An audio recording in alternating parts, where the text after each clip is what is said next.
Hello everyone! My name is Maylin Ana. Meron na naman po akong gustong ituro sa inyo kung paano po gumawa ng isang folder bag. Ito po yung folder bag na gusto ko pong i-share sa inyo kung paano po ito gawin kahit nasa bahay ka lamang. Ito po ay magagamit po ng ating mga anak. Itong folder bag na karaniwan po na ginagamit po sa school, lagayan po ng kanilang mga gamit, katulad po ng mga plastic envelope. Ngunit kung tayo po ay matututong gumawa ng ganito, ay tatagal po ang kanila pong gamit.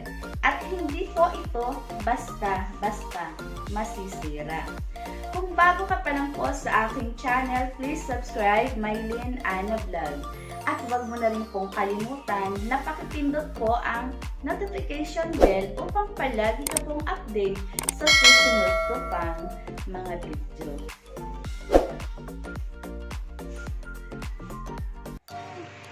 Hello mga guys! Nandito na naman po ang inyong Beshi! Magtatahi po tayo ngayon ng folder case. Itong folder case ay magagamit po ito ng mga estudyante rin, katulad ng pencil case. Maaari din po natin itong maibenta sa murang halaga. Yung mga retaso pong mga tela na hindi naman na po natin aakalain pa na gagamitin pa or ano, mapapakinabangan po talaga natin guys. Okay, papakita ko po sa inyo kung paano po gawin ang folder case. Ito po yung lining. Ito po yung mga materyales na ating gagamitin. Lining. Ito naman ang body. Yan, magkasukat lang po ang lining at ng body. Ito rin naman po yung ating gagamiting zipper. Ito po yung kanyang magiging handle. Tapos yung slider. Ayan. Napakaunti lang guys. Yan po ay ang sukat nito guys. Baka isipin nyo hindi kumpleto. Kaya bibigay ko po talaga yung sukat. Kung anong sukat ng folder. Yung width po niya 18. Yung length po niya ay 25. Tapos, ang handle po niya is 11.5 lang. Okay? Tatahiin na po natin para makita nyo po ang kumpletong paggawa ng folder case. Magsisimula na po tayong manahin ng folder envelope. Una po, itong body, papasadahan po natin sa gilid. Ayan. Pagkatapos po niyan, yung lining din po, pasadahan natin.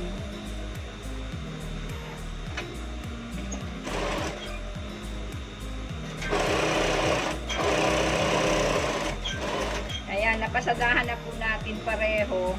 Ilalagay naman po natin yung zipper.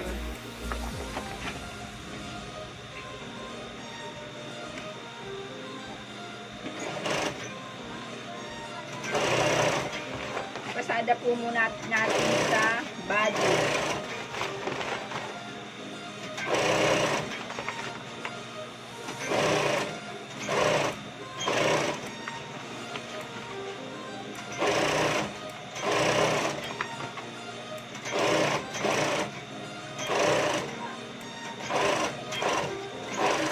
Pagkatapos po yan pasadahan, ilagay po natin itong lining sa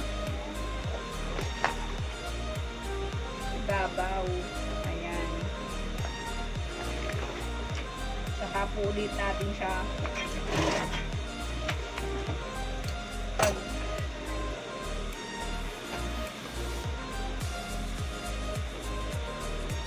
Ayan. Pagpatungin po natin itong lining at body.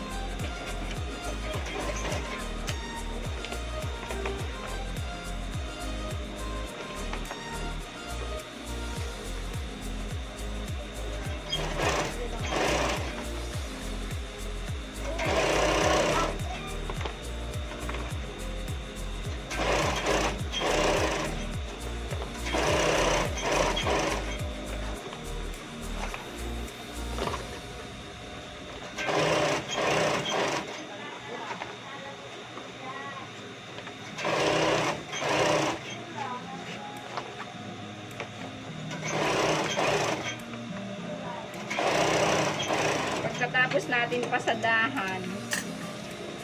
Baliktarin po natin. Silang dalawa.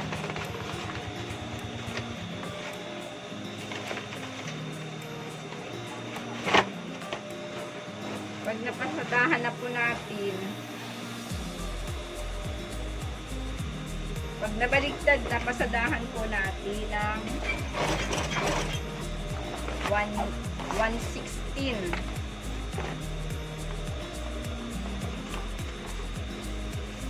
Paikot.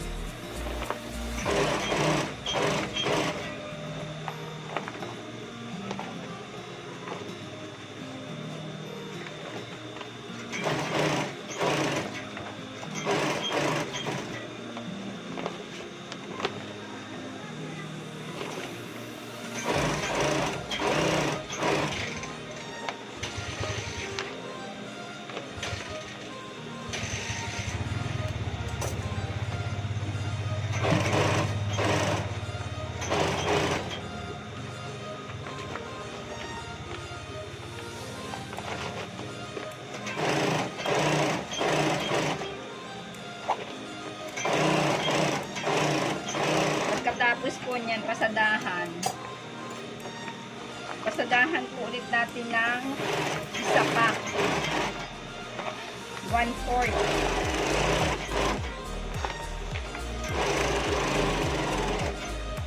Para mas matibay po yung ating gagamitin na langgayan ng folder.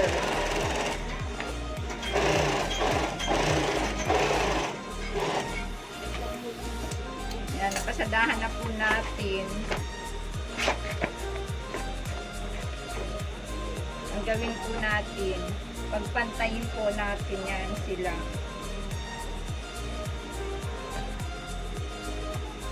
Para yung sumusobra po, pwede po nating tanggalin.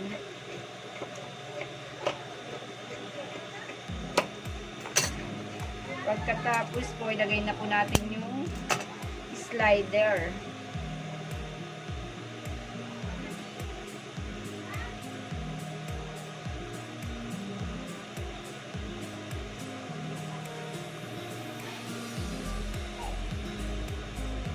Pag nilagay po natin yung slider, pasadahan po natin sa loob.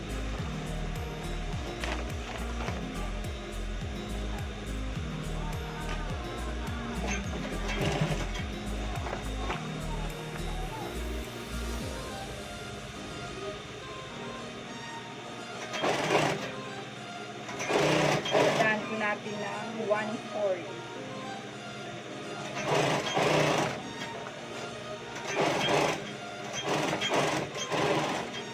Pagkatapos po yan mapasadahan, lagyan po natin siya ng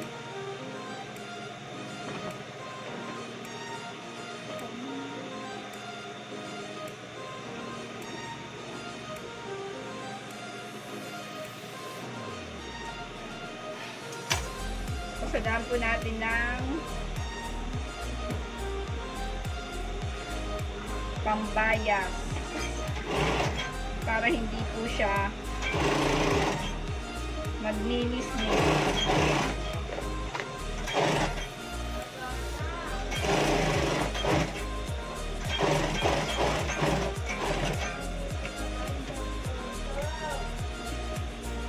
Pagkatapos po mapasadahan, ibaliktad na po natin.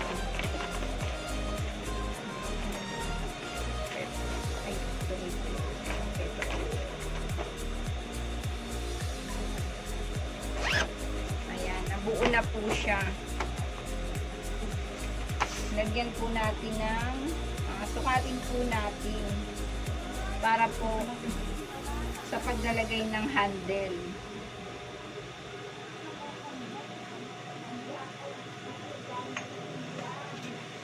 Ito po yung handle natin na gagamitin. Lalagyan po natin siya ng strap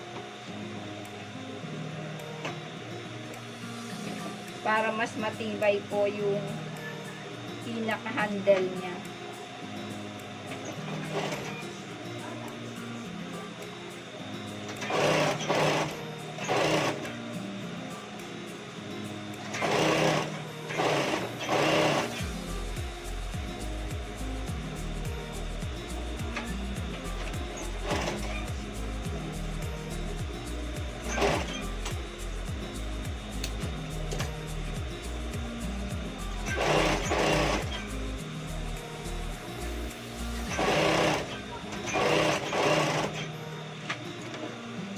pasadahan pa rin po natin sa kabila.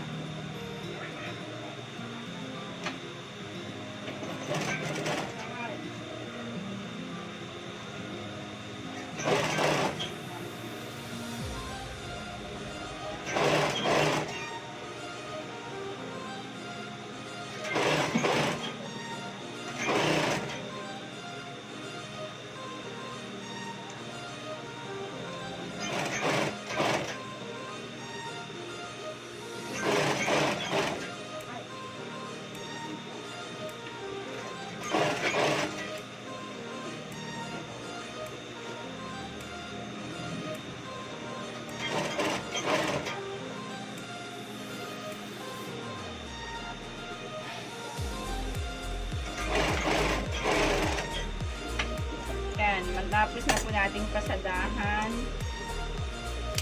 ikakabit na po natin sa body. Una po natin yung handle. Pagkatapos po, ilagay na po natin. Ito po yung minarkingan natin kanina. Ayan, sukat lang po tayo ng 1 inch mula po sa tahi. Paikot po siya.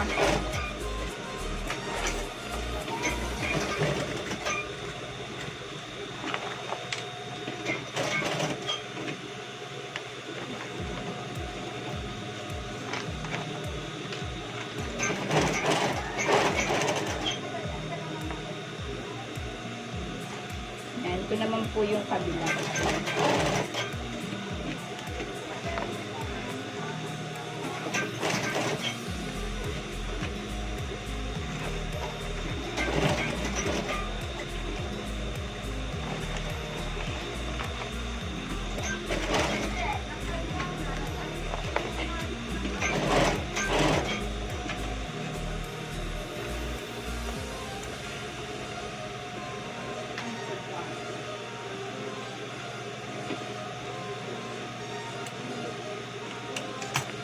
Ilagay na po natin itong isang handle. Close po muna natin.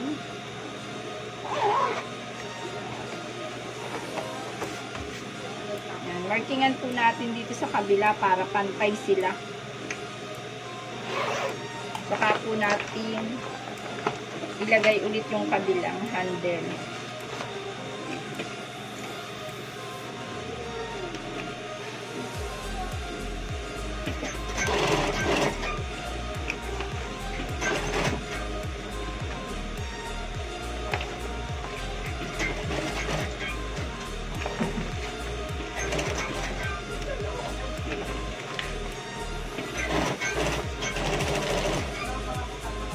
Yung kabila naman ganun din, 1 inch lang.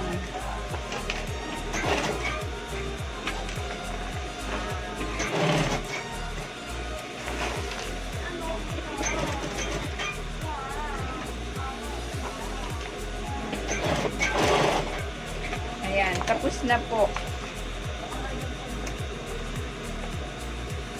Trim natin para malinis. Ito na po yung natapos nating folder envelope. Ayan, na-close. Ito po siya. Para hindi na po mahirapan yung mga bata. Ayan, kasyang-kasya po yung folder. Ito na po.